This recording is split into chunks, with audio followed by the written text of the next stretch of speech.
तो आज का टॉपिक है उत्तल दर्पण द्वारा प्रतिबिंब का बनना।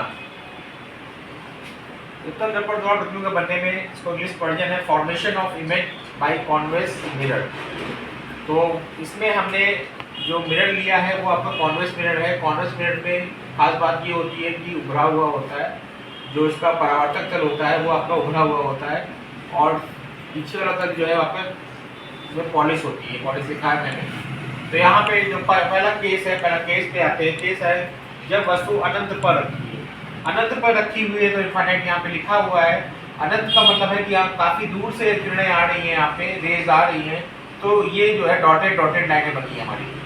तो रूल नंबर 1 के अकॉर्डिंग क्या है? रूल नंबर 1 के अकॉर्डिंग क्या है? प्लेस पर एक्सेस की पैरेंट जाने वाली रे परावर्तन के पश्चात, रिफ्लेक्शन के पश्चात क्या होगा, ये आपका इस ऐसे की दी जाएगी।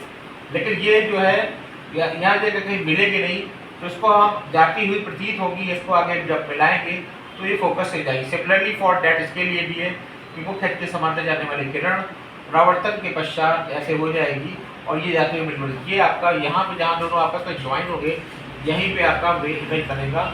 और ये इमेज की कैरेक्टरिस्टिक्स क्या होगी? इमेज आपका सीधा होगा, वस्तु से अत्यंत छोटा होगा और आभासी होगा, राइट। तो ये आपका I dot are incident ray के लिए लिखा है, R dot are reflected ray के लिए लिखा है, ये शॉर्ट फॉर्म में प्रिंसिपल एक्शन लिखा है। तो ये आपका पहला वाला केस हो गया कॉन्वेक्स मिरर के लिए, राइट।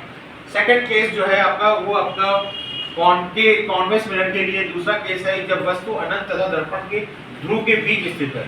दूसरा केस है अनंत तथा पोल के मध्य में स्थित ऑब्जेक्ट है। क्या ऑब्जेक्ट है? इस ऑब्जेक्ट का हमने नाम एज्यूम कर लिया, ए बी ऑब्जेक्ट का नाम है। तो यहाँ पे फिर दो रूल लगे। पहला रूल क्या है? मुख्य अक्ष के पैरेलल जाने वाली रे परावर्तन के पश्चात कहाँ से जाएगी? परावर्तन के पश्चात जो है वो आपकी रिफ्लेक्ट हो जाएगी, वैसे जाएगी, ये जाती हुई, क्योंकि कॉन्वेक्स मिरर है तो जाती हुई प्रतीत होगी, है फोकस से गई। दूसरा रूल क्या है कि सेंटर ऑफ कर्वेचर से जाने वाली रे जो है उसी मार्ग से वापस हो जाएगी जिस मार्ग से गई थी। तो ये आपकी जाती हुई प्रतीत होगी। जहाँ दोनों आपस में मिलेंगे वहीं पे इमेज फॉर्म होगी और ये इमेज आपका इरेक्ट होगा, सीधा होगा। सीधा इमेज वस्तु से छोटा, वस्तु बड़ी थी और इमेज आपकी छोटी बनी, वस्तु से छोटा बना।